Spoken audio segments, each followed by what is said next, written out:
j'espère que vous allez bien. Ce soir, je vous retrouve pour la première recette de Noël de l'année et on commence avec ma bûche de Noël 2023. Cette année, j'avais envie de fraîcheur, donc je suis partie sur une bûche poire citron. J'espère que ces saveurs vous plaisent et on va commencer tout de suite avec le crémeux citron. Vous aurez besoin de 3 g de gélatine, 100 g de sucre, 100 g de jus de citron, 2 œufs et 120 g de beurre.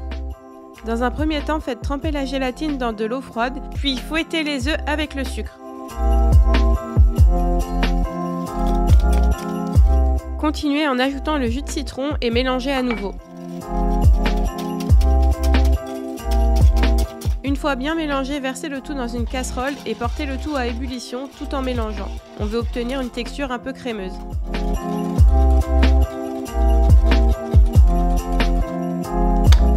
Hors du feu, ajoutez la gélatine essorée à la préparation.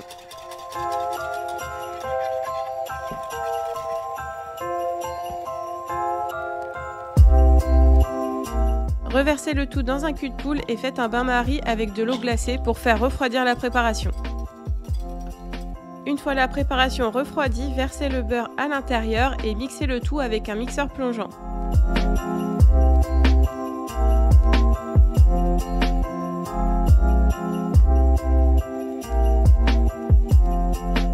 Cette étape va nous permettre d'obtenir une préparation bien crémeuse.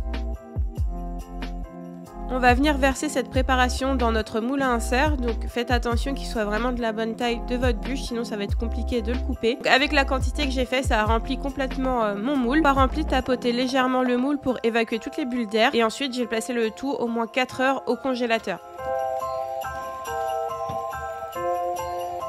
Pour la deuxième étape, on va venir réaliser le biscuit madeleine.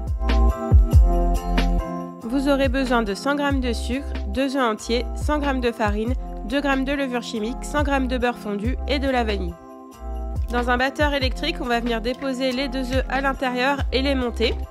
On va venir réaliser une sorte de sabayon, donc on veut que la préparation ait triplé de volume et on va venir ajouter petit à petit le sucre. Et une fois que la préparation a triplé de volume, on va venir ajouter petit à petit la farine avec la levure. Continuez en ajoutant la vanille, puis ajoutez le beurre fondu.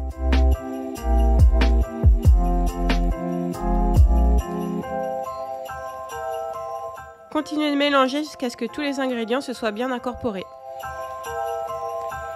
Versez ensuite la préparation sur un tapis en silicone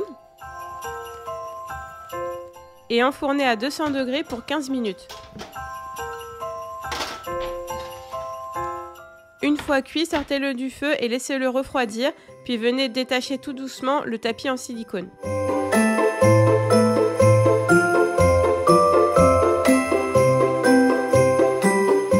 Aidez-vous de votre moule à bûche pour découper à la bonne taille le biscuit et pensez à le découper légèrement plus petit que le moule pour qu'il puisse rentrer à l'intérieur.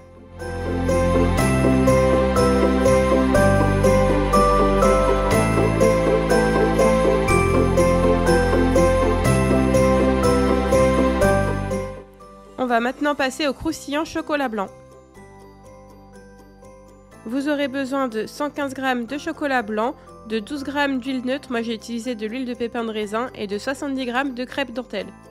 Versez les crêpes dentelle en morceaux dans un saladier, ajoutez l'huile et le chocolat fondu et mélangez le tout.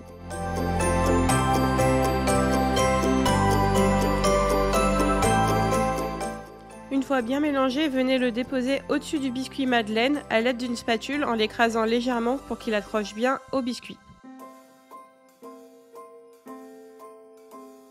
Réservez-le ensuite au frais pour qu'il puisse durcir. On va pouvoir passer à la base de notre bûche, la mousse poire vanille. Vous aurez besoin de 300 g de purée de poire ou de compote non sucrée, 30 g de sucre semoule, 9 g de gélatine, 45 g de blanc d'œuf, à nouveau 90 g de sucre semoule, 20 g d'eau, une gousse de vanille et 300 g de crème liquide entière. Pour la purée de poire, je suis venue utiliser des petits pots de bébé comme ça, 100% poire, il y a 99% de poire à l'intérieur et 0 sucre. Et c'est beaucoup moins cher que d'acheter de la purée de poire. Pour commencer, versez la crème entière au batteur et montez-la en chantilly. Si votre crème a du mal à monter, vous pouvez ajouter une cuillère à soupe de mascarpone. Réservez au frais, puis trempez la gélatine dans de l'eau froide. Ensuite, on va venir réaliser une meringue italienne. Pour ça, versez l'eau et les 90 g de sucre dans une casserole avec les grains de la vanille. En parallèle, faites monter les blancs en neige. Une fois que le sirop atteint les 110 degrés, retirez du feu et on va verser tout doucement sur les blancs qui montent en neige. Et on va continuer de fouetter jusqu'à ce qu'ils refroidissent. La meringue doit être bien brillante et avoir un petit bec d'oiseau. Dans une casserole, faites chauffer un tiers de la purée de poire et ajoutez le sucre.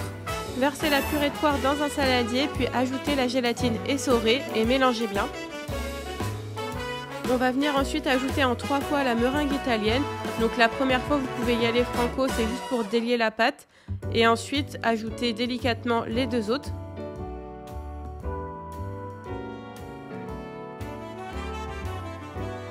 Et on va faire la même chose avec la chantilly, donc ajouter une première fois et une deuxième fois et on finit une troisième fois pour ajouter le tout délicatement et ne pas faire retomber la mousse.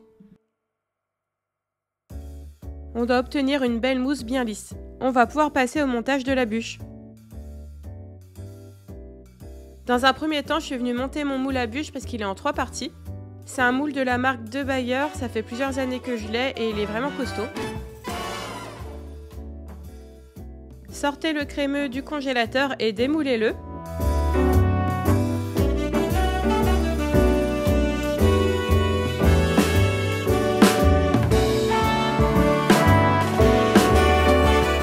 Commencez par déposer une première couche de mousse au fond du moule et avec votre maryse, venez bien étaler le tout et remonter sur les bords pour pas qu'il y ait de bulles d'air dans le moule.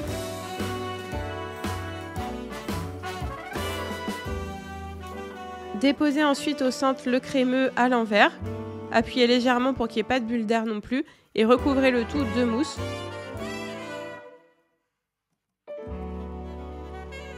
Déposez ensuite par-dessus le biscuit madeleine avec le croustillant en contact avec la crème et appuyez légèrement pour que la crème ressorte un peu et que le biscuit soit bien intégré à la bûche. Lissez le tout et placez au congélateur pour toute une nuit. Le lendemain, on va pouvoir démouler, donc moi avec mon moule, j'ai dû retirer les 2 extrémités comme ça. Et pour que le démoulage soit plus simple, je suis venue humidifier un torchon avec de l'eau chaude pour pouvoir faire fondre juste le dessus de la bûche et pouvoir faire glisser le moule en une seule fois. On va ensuite placer la bûche sur une grille, donc moi je suis venue avec 2 spatules comme ça à la soulever. Et on va pouvoir passer au flocage. Moi j'ai acheté celui-ci chez Mora sur Paris. Je me suis mis sur mon balcon mais vous pouvez vous mettre dans votre lave-vaisselle parce que c'est quand même assez gras et dur à nettoyer. Donc voilà, je suis venue recouvrir entièrement la bûche et comme vous voyez ça en a mis plein sur ma table et ça a été difficile à retirer. Donc faites attention où vous faites ça. N'oubliez pas de recouvrir tous les côtés de la bûche et n'hésitez pas à mettre une deuxième couche par-dessus pour que ce soit bien jaune. Ensuite, je suis venue la placer sur une semelle à bûche. J'ai mis un petit peu de crème pour pas qu'elle bouge. C'est une étape qui peut être un petit peu délicate, donc faites-le vraiment quand la bûche est encore congelée.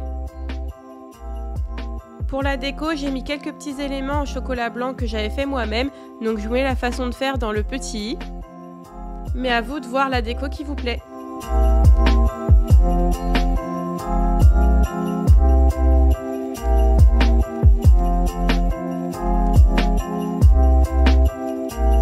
Et voilà, votre bûche est prête. Donc pour la déguster, laissez-la environ 2-3 heures au frais le temps qu'elle se décongèle. Donc là, je vous montre à quoi ça ressemble à l'intérieur. Donc on voit bien le crémeux citron au centre avec la mousse tout autour. Je suis vraiment contente du rendu. Dites-moi en commentaire si ça vous a plu et si vous allez la refaire. Ou si vous avez d'autres idées pour Noël, je serais vraiment contente de voir qu'est-ce que vous allez faire cette année. Et on se retrouve vendredi pour une nouvelle vidéo. Salut!